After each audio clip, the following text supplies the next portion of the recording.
Уникальность бодибилдинга заключается в том, что во время соревнований на сцене ты один.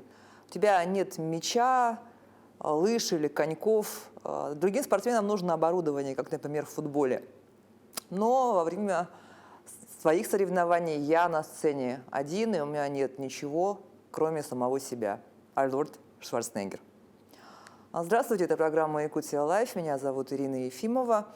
И сегодня, неспроста я начала с такой цитаты, у меня в гостях президент Федерации бодибилдинга и пауэрлифтинга Якутии, единственный в республике мастер спорта по бодибилдингу Александр Гренадеров. Здравствуйте, Александр. Здравствуйте, Ирина. Здравствуйте.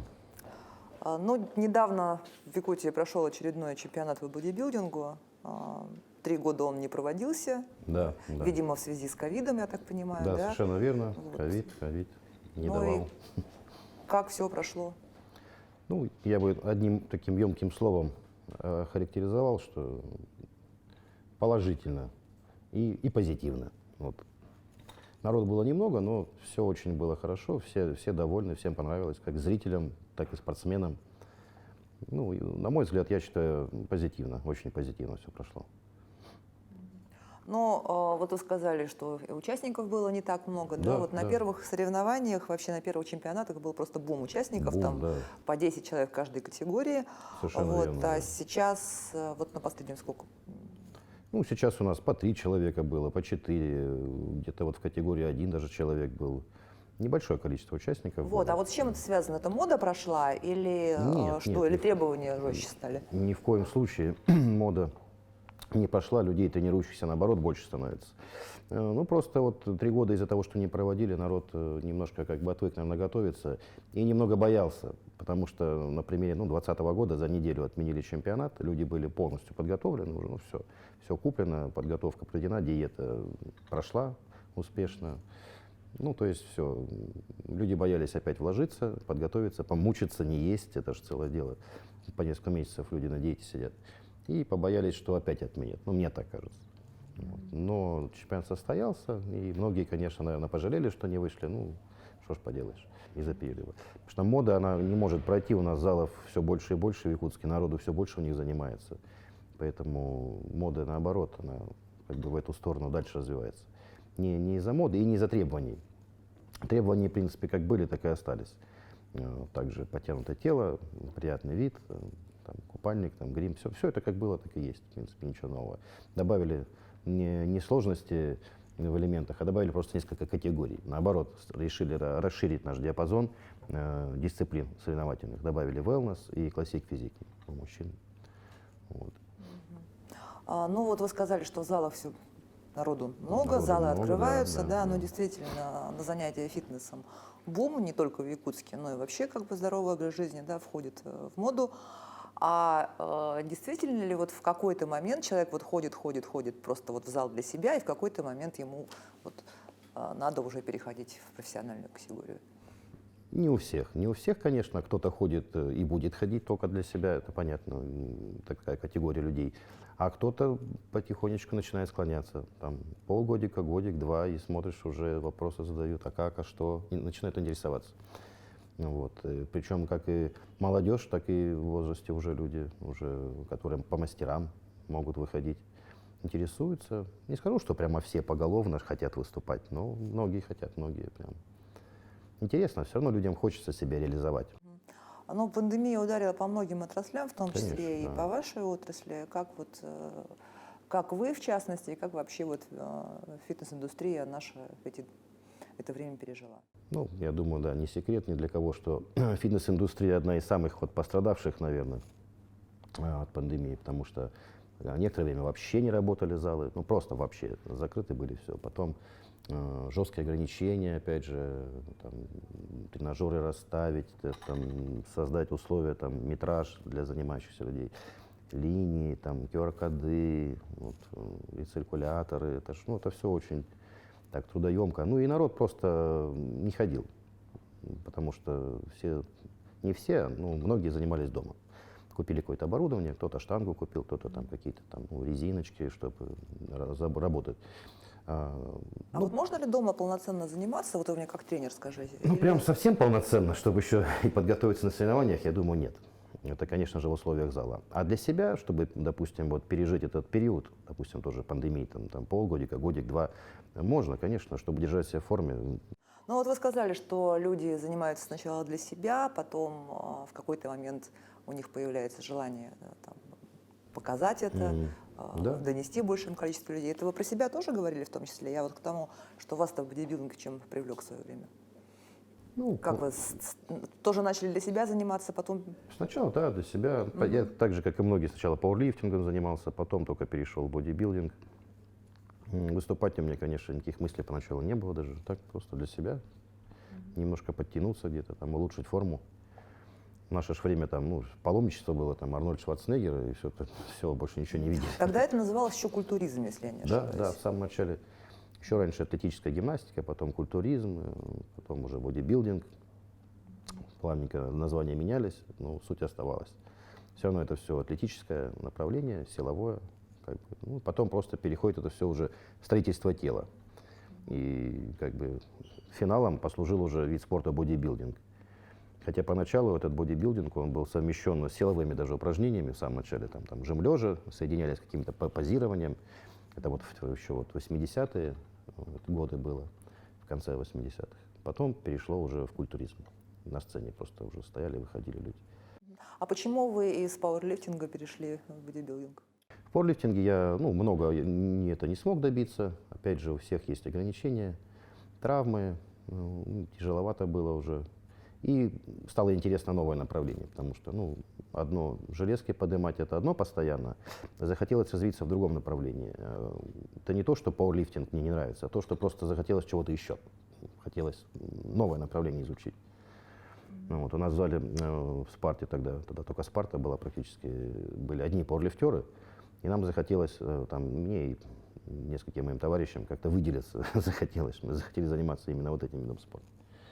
Ну и начали потихонечку развиваться. То есть это второе поколение да, бодибилдеров, так скажем, второе вторая поколение, волна. Да. Первое было, раньше, конечно, были вот под руководством Аскольда Евгеньевича. Это вот первая волна, это были 80-е годы и самое начало 90-х, там 91-й, 92-й год, потом соревнования прекратились уже. Уже никто не проводил, было тяжело. И ситуация была в стране такая, что прекратились соревнования. А так, да, проходили. У нас есть люди в Якутске, кто выступал на них, до сих пор вот они в зал ходят даже некоторые. И даже приезжали к нам какие-то люди, единицы, конечно, там 1-2 человека приезжали с других регионов. Вот. Но тем не менее, это направление, оно имело место быть. Пусть оно было каким-то новым, удивительным для всех, но оно было. Оно как бы вот дало толчок к дальнейшему развитию этого вида спорта, и да вообще фитнеса, наверное, в республике. Так вот, мы про историю бодибилдинга, да, вы начали рассказывать. Значит, была, получается, первая волна 80-е, да. Потом вторая волна, это, собственно, уже вы. Это да, уже мы подросли, уже стали постарше, это вот уже, скорее, наверное, с 2000-х, начало 2000-х. Был перерывчик такой, да. Здесь мы начали уже проводить соревнования по бодибилдингу уже аж в 2015 году. То есть вот в 91-м и 2-м проводил Аскольд Евгеньевич, и потом уже после такого большого перерыва аж 15-й год. Вот такой был большой перерыв достаточно. То есть, а в это время, получается, никто не занимался или просто соревнования не проводили? Соревнования не проводили, занимались вот несколько человек буквально, я и несколько товарищей, и мы выезжали просто куда-то. Здесь ничего не проводилось. Мы выезжали в центр, кто куда. Питер, Москва, Краснодар, кто-то на Дальний Восток, кто куда, в общем. И потом третья волна, получается, сейчас, можно так сказать?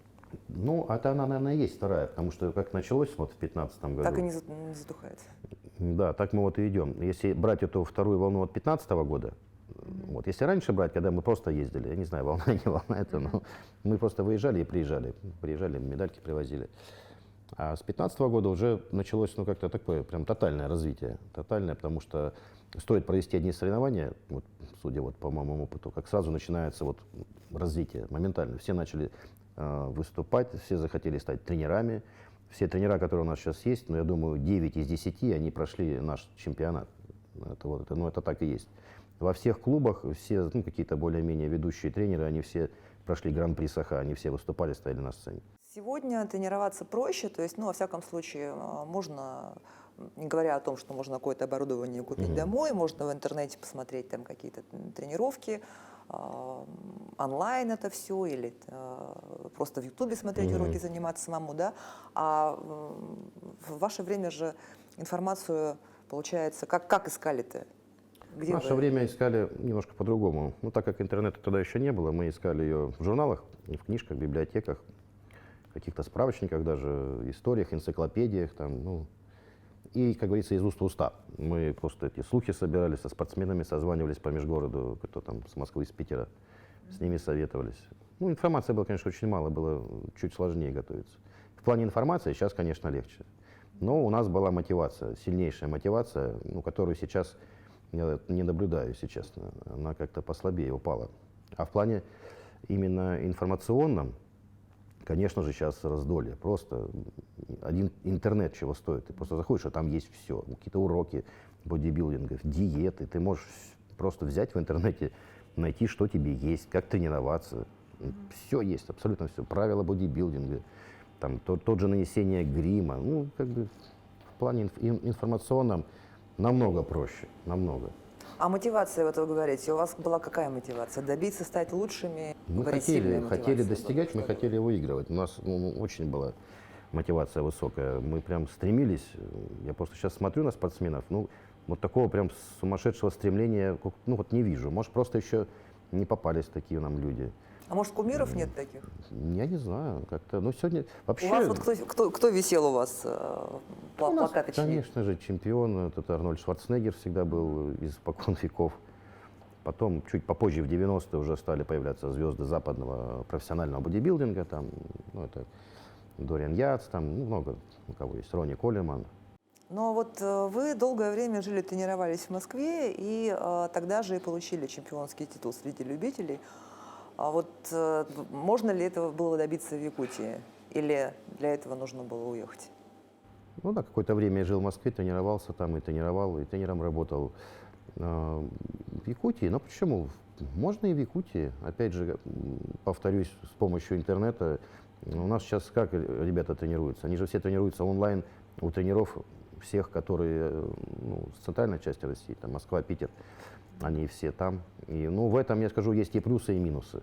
Есть, конечно, плюсы, что опытный тренер тебя ведет, но есть минусы, он тебя не видит.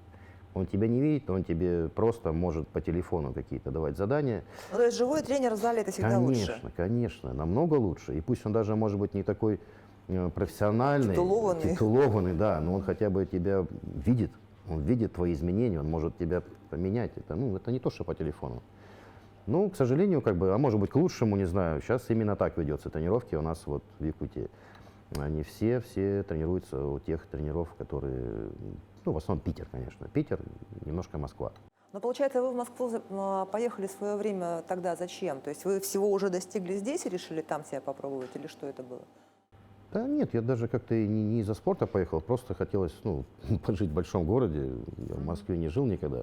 Стало интересно, ну, и я поехал как бы вот на своем, на пике, наверное, развития.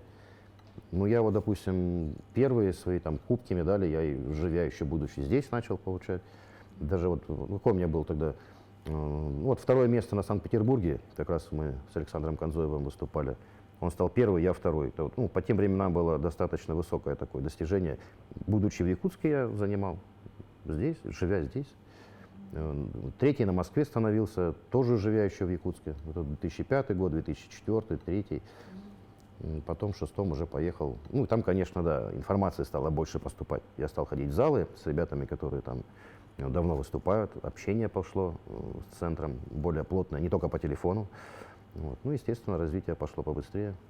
Ну, вы в больших клубах тренировали. Я слышала даже, что среди ваших подопечных были там звезды шоу-бизнеса. Правда это? Расскажите. Да, разные были люди, да. В Москве мне в хорошем зале в одном работал. Love Fitness, это у нас торговый центр Вегас. Ну, там мощный зал, конечно, там гектары просто под тренажеры и различные направления фитнеса выделены. Мощные, конечно, ну там и цены были соответственные. Ну, подготовиться, чтобы хорошо подготовиться к соревнованиям, если так вопрос, не обязательно в таком центре работать. Оно, конечно, удобно, хорошо, как и для заработка, так и для самого спортсмены, которые готовятся. Но есть очень много примеров, когда ребята выходят с простейшего обычного клуба. Вот яркий пример, там клуб «Алмаз» в Питере находится. Там обычные тренажеры, простейший зал, ну, как «Спарта» у нас была, вот, ну, то же самое. А там такие звезды выходят. Лисуков Алексей там один чего стоит. Там, ну, просто чемпион Арнольд Классик. Невероятный такой тяжеловес. Красавец просто. Поэтому не обязательно в фитнес-центрах там работать. Но, тем не менее, большинство атлетов работают именно так. В хороших фитнес-центрах они этим зарабатывают, клиентурой своей, этим живут и выступают, готовятся. Ну вот вы ведь профессиональный, получается, спортсмен, тренер. Это вам, вы сейчас, кроме этого, ничем не занимаетесь? Ну, это основное дело. Как бы да, жизни. я как бы работаю, вот у меня есть клуб свой, там тренируем потихонечку, тренера работают. А до того, как найти себя вот в этом спорте, вы чем занимались? Ой, чем только не занимался. Там вплоть начинали мы и грузчиками, и охранниками, да кем только не работали. Потом тренерами мы стали, и водителями, и телохранителями. Спектр был очень широкий. В те годы, ну, как бы с работой было не так, может, хорошо, как сейчас. Тогда у нас никого, и экономистов, юристов еще не было особо, они только начинались. Простейшая работа была, обычная. Там, и в пекарне там хлеб-то муку таскали, и охранниками стояли. Работали, обычная работа, простая работа. Ничего такого там сверхъестественного. Ну, тогда можно сказать, что вот именно в этом виде спорта вы себя нашли? Как? Ну да, конечно, можно. Я же с этим как бы всю жизнь живу.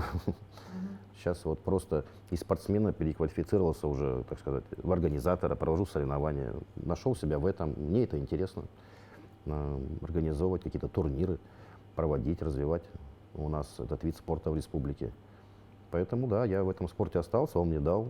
Он сделал из меня того, кто я сейчас есть. Так что можно так сказать, да. А есть ли у нас сейчас вот какие-то звезды бодибилдинга в республике, на кого можно было бы делать ставку? Ну вот по-вашему. Звезды есть, их было еще больше, но вот этот перерыв, он как бы немножко оттолкнул нас назад.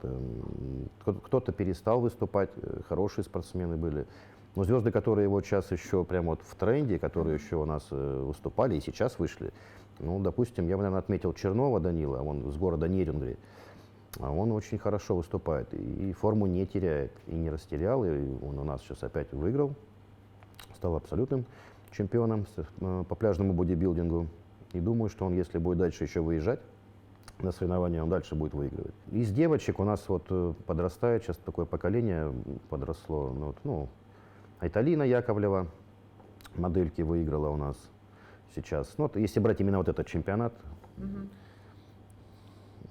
девочек, конечно, мало в этот раз было тоже. Ну, надо просто проводить соревнования. Если мы будем их дальше проводить, если все будет получаться, и также чемпионаты будут проводиться, то все это очень быстро восстановится. Я надеюсь, что весной у нас все должно вернуться на наш такой уровень хороших участников, хорошего уровня, которые поют на Россию. Сейчас у нас тоже поехали девочки, вот, допустим, Александра Щирий, у нее фамилия, она Салдана, она вот сейчас поехала на чемпионат России. Посмотрим, дай бог, чтобы хорошо там представила нашу республику. Вот. Бывали времена, когда у нас и по 5, и по 10 человек выезжали на чемпионаты. Сейчас вот пока у нас одна девочка поехала. Однажды в каком-то интервью вы сказали, что бодибилдинг это очень красиво, но дорого. Вот Ну да, но так и насколько это дорого? Ничего не изменилось, это долго. В плане подготовки, это же сколько надо сидеть на диете. Ты должен есть достаточно дорогие продукты белковые. Там филе куриное, там яйцо, там где-то даже какие-то креветки. Ну, тогда их не было у нас, но тем не менее это все дорого стоит. Плюс, опять же, сам грим. Грим с каждым годом все дороже и дороже. Это, конечно, плохо. А вот грим в бодибилдинге это что? Вот, это когда кубики йодом рисуют, когда их нет? Нет.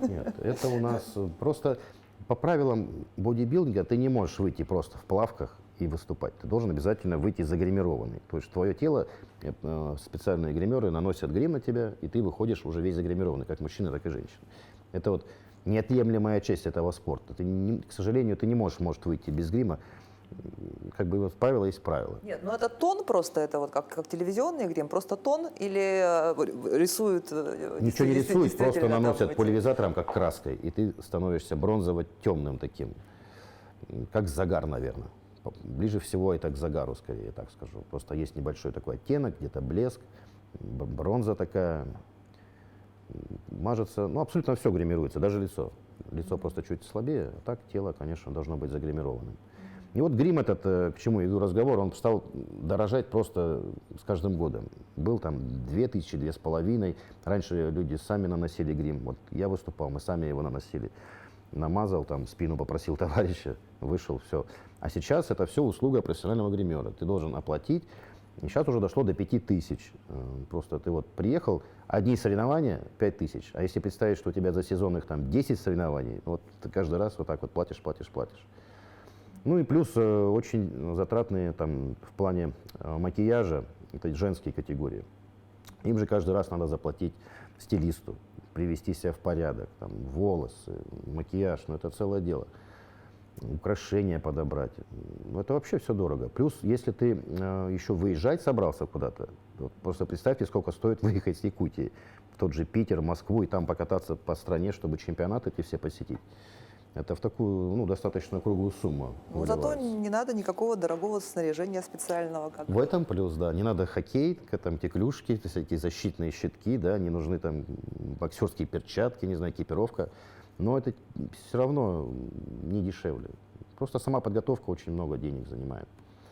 Дорого. Спортивное питание, надо ходить аминокислоты покупать, витамины покупать, белок покупать. Ну и услуги тренера тоже. Да, если ты еще и услугами тренера пользуешься, еще тренеру надо платить, это тоже дорогостоящая услуга. Если ты не тренер сам по себе, у нас же в основном тренера выступают, если ты не тренер, тебе платить и за зал еще надо, за тренажерный абонемент надо покупать, тренеру платить. Вот. Если ты тренер, тебе попроще. Ты ходишь, работаешь в зале, бесплатно, ну, естественно, занимаешься, готовишься, плюс людей тренируешь. Тут, конечно, в этом плане экономия. А если нет, то да, это все в копейку выходит. Поэтому как бы я и тогда считал, вот и сейчас считаю, что спорт дорогой все-таки, дорогой. Оно Ну так вот и есть. среди мифов о бодибилдинге, ну вот я уже сказала, значит, про грим, про то, что там вот якобы рисуют йодом эти Да нет, специальные затемнения, там кубики рисуют. Есть еще такой неизжимаемый, наверное, с 90-х еще миф о том, что все бодибилдеры обязательно едят там какие-то добавки, стероиды, анаболики, не знаю, что еще. Вот без этого как будто вот абсолютно невозможно там за короткие сроки раскачаться, привести себя в форму к соревнованиям и так далее. Тут как на такой вопрос ответить? Что принимают атлеты, никто ж не знает. Это ж личное их дело. Ты же не будешь у них спрашивать, что вы принимаете. Протеин ты пьешь или что-то другое. А так, в основном, это, конечно, спортивное питание, вот, допустим, протеиновые там, добавки, витамины. А так, то, что человек принимает, не знает никто. Вот как он вышел на соревнования, так он и вышел. Что он принимает, он никому не говорит. То есть там, как на Олимпиаде, нет никаких проверок на допинге? Сейчас есть, сейчас уже есть, но на крупных соревнованиях. Допустим, не ниже чемпионата России. Там тоже случаются, как и везде, допинговые скандалы, да, берут пробы у спортсменов, они бывают и положительными, и отрицательными. Это так же, как везде в любом виде спорта. Люди с Руссада приезжают, проверяют и находят, бывает, да. Так же, как и везде, как и в легкой атлетике и в остальных видах спорта. Это имеет место быть, как бы, но это везде так, как бы, поэтому с этим идет борьба, причем борьба идет прям на правительственном уровне. Мы постоянно подписываем бумаги, каждого тренера заставляем проходить курсы антидопинга, каждого спортсмена, он должен расписываться, что он не принимает. Борьба идет с допингом сейчас очень плотная. У нас даже человек не может выехать на соревнования, не подписав бумагу, что он прослушал курс онлайн урсадовский, что он не принимает, что он ничего вот этих вот вещей запрещенных у него нет. Вот. Сейчас очень строго с этим все. Ну и вот помимо мифов об этих обязательном допинге, еще существует такое расхожее мнение, что это гора мышц, это обязательно раскачиваться нужно, это некрасиво, и тем более для женщин это совсем не полезно и некрасиво. Ну, конечно. Вот да. вообще это насколько... это миф уже, он устаревший миф, уже все поменялось. Сейчас груды мышц уже практически нигде не увидишь. Большой бодибилдинг, он практически вот исчез. Даже можно посмотреть на наш чемпионат прошедший, у нас даже категории бодибилдинг, ее не было. Был классический бодибилдинг, классик физик и пляжный бодибилдинг. А вот расскажите про эти категории. Это более, так сказать, категория уже с менее мышечной массой у людей. Ребята не выходят с гипертрофированными мышцами, как вот сам бодибилдинг. Они более подтянутые. Сейчас куда идет тренд? Куда идет развитие бодибилдинга? В более классические формы. Это узкая талия, широкие плечи, поджарое тело. Не гипертрофия, а просто хорошее рельефное тело, вот так скажем. Груды мышц уже никого не интересуют в наше время. Это уже немножко отошло. Это осталось только сейчас на профессиональном основном уровне и, ну, так сказать, на чемпионатах, может быть, более крупных. Вот именно у нас в регионе, ну, бодибилдинга мы уже практически не наблюдаем. Вот. Также я смотрю по Дальнему Востоку, тоже сильный спад пошел. Есть, конечно, не скажу, что он вообще исчез, но он сильно прямо ряды поредели. Но зато сильно стали развиваться другие номинации. Это, вот, допустим, те же вот у девочек взять бикини. Допустим, у них вот что, фит-модель, там ну, просто очень много людей сейчас там выступает. Женского бодибилдинга даже на чемпионате России уже мало. Его там, ну вот выходит там, ну 6 может человек там, да, а посмотришь, в бикини выходит по 30, по 40, они на сцене не помещаются на чемпионате России. В моделях там, ну реально, по 40 человек я видел, даже больше выходило. Сцена полностью занята людьми. Вот настолько эти категории стали популярны. Поэтому про груды мышц сейчас приходить, ну, как бы уже говорить даже не приходится. Их просто почти уже нет, ну, не считая крупных чемпионатов. Народ перешел, поменялся, как бы в другие категории ушли. И бодибилдинг сейчас развивается в совершенно другом направлении. Он стал более массовым, и нету больше вот этой огромной мышечной массы. Ее все меньше, меньше и меньше. Именно туда вот идет развитие. Ну, мне кажется, это, наверное, правильно, потому что, ну, если мы говорим о массовости, зачем людям вот так вот в повседневной жизни эти огромные мышцы? Это ж просто спорт, который вот ты вышел на сцену, показал и ушел. С этим жить-то тяжело, с этими грудами, это ж неудобно. Вот. А я вот еще слышала, что они перед соревнованиями там они раскачиваются, а между соревнованиями они там сдуваются и нормальные. Не, ну к соревнованиям они же готовятся, конечно, потом они могут отдыхать, они, может, устают, опять же.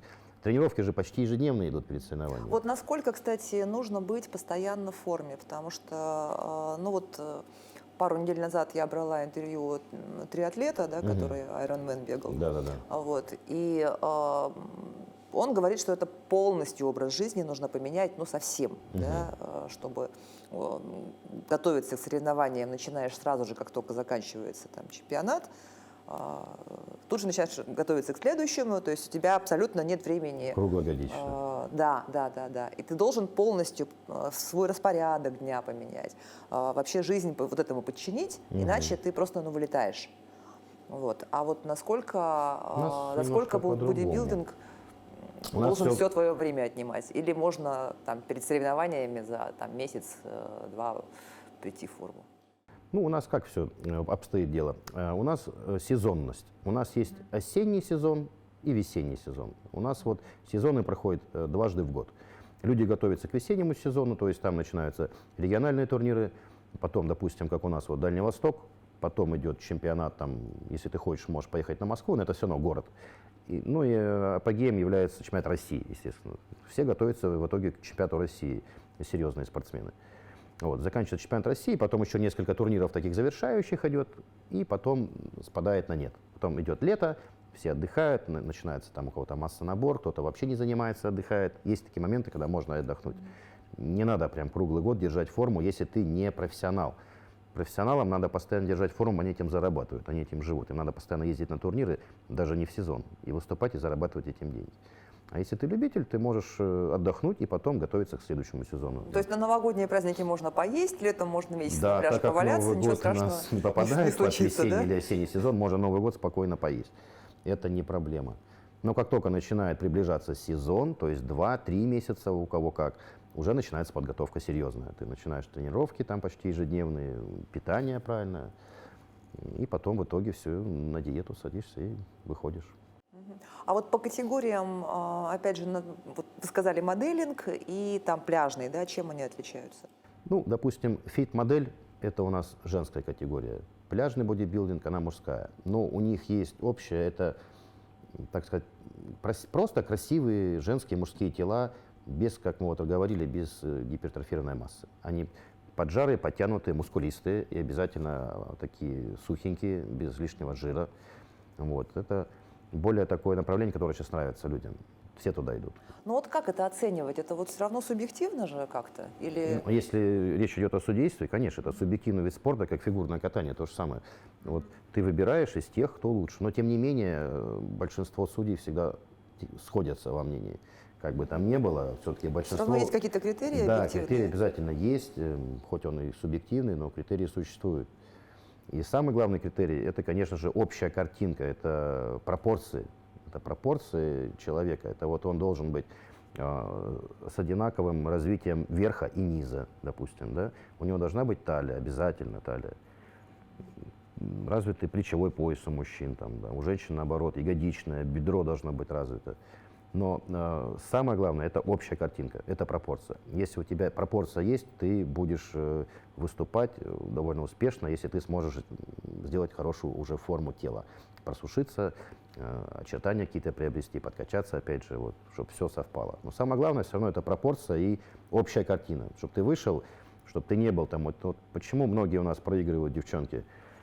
Короткие ноги. Вот выходит на сцену, все классно. Сухая, детализация мышц, все красиво, ну идеально.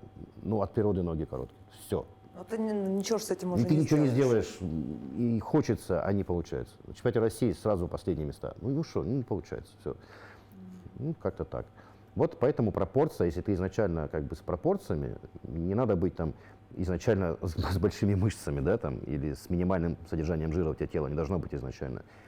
Достаточно того, что у тебя просто длинные, так сказать, ноги относительно твоего тела.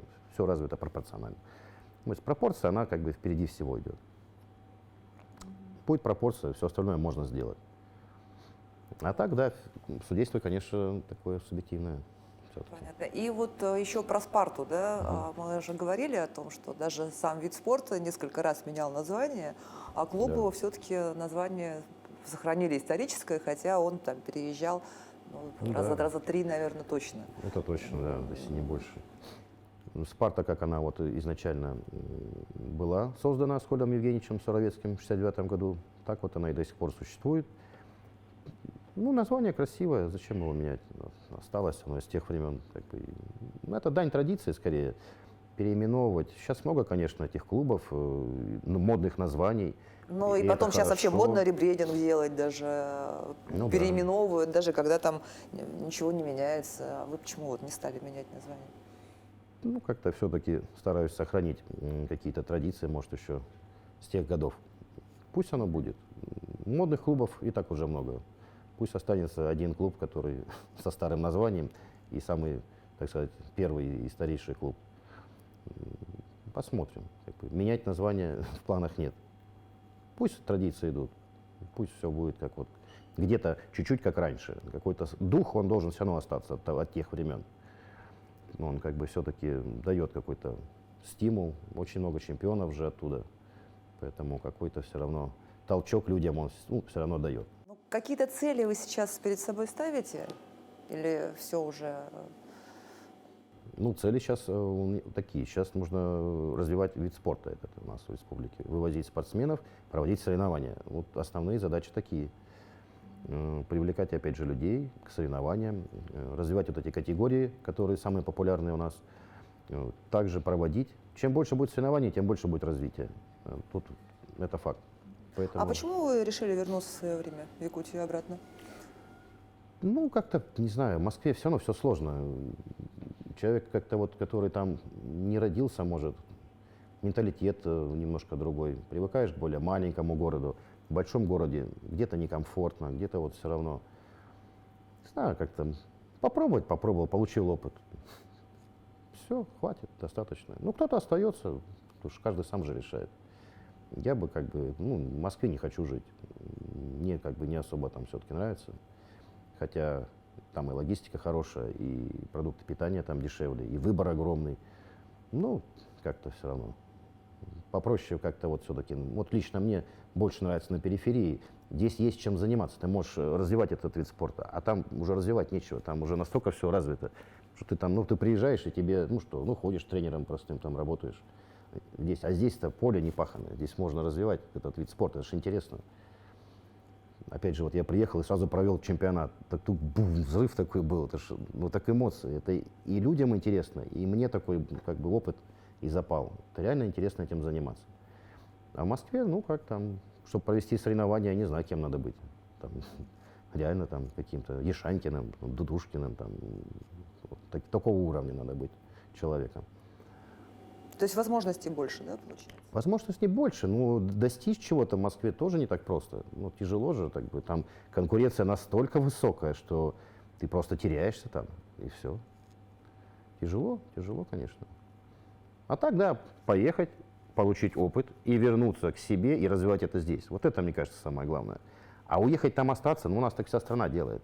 Все уехали, там отучились и там остались. Ну и все. А здесь-то кто развивать-то будет? Надо и здесь развивать. А вот съездить, отучиться, допустим, кто-то вуз закончил, кто-то еще что-то, профессию получил, пообщался вот с людьми, там, москвичами, питерцами, набрался опыта и вернулся сюда развивать. Вот так, мне кажется, должно все работать. Вот. Не обязательно в город Якутск, можно в район даже поехать развивать. Ну, просто этим надо заниматься. Это уже другая проблема. Деревня, ее, она же тоже стоит, там тоже надо что-то делать. На всех уровнях ажиотаж так идет, допустим. Из деревень у нас с районов едут в город в Якутск, а с Якутска у нас стремятся попасть в Москву. Да, там все же одинаково. А надо возвращаться все равно, так сказать, в пенаты родные. Мне кажется, я вот, допустим, вернулся, здесь начал проводить, я здесь пользы принес гораздо больше, нежели там бы находился. И здесь я больше принес. И мне это нравится, и дальше будем работать, и дальше будем развивать. Вы чувствуете себя счастливым человеком? Конечно, конечно, по-любому. А есть у вас какой-то девиз какой-то, какие-то слова, которые вы там говорите себе в какие-то моменты ключевые? Ну вот, чья там, может быть, не знаю, цитата запомнишься? Или, может, совет вам кто-то дал просто? Ну, есть, конечно, но это не цитата. У меня так просто для себя. Я себе говорю, не ленись. Вставай, иди, делай, не ленись. Потому что лень это очень сильно мешает людям добиваться цели. И у всех такой грешок есть, и у меня. Там где-то лень что-то пойти лишний раз сделать, договориться, куда-то съездить. Ты себе просто говоришь, вот я конкретно себе говорю, вставай, иди, не ленись. Вот и все. Многие там любят эти фразы, конечно, там, никогда не сдавайся, да, но это уже настолько избито. Я лично себе говорю, просто иди, работай, не ленись. Вот это самая такая вот у меня фраза, которая меня стимулирует и двигает к чему-то. Борьба с ленью, грубо говоря. Ну что ж, спасибо. Спасибо вам большое Вам за спасибо, интервью. Ирина. Очень приятно, да, Вот, интересно. ну что, вставайте, работайте, не ленитесь. Это была программа «Якутия Лайф». Меня зовут Ирина Ефимова. Смотрите нас по будням в 19:15. Расскажем, чем живет Якутия.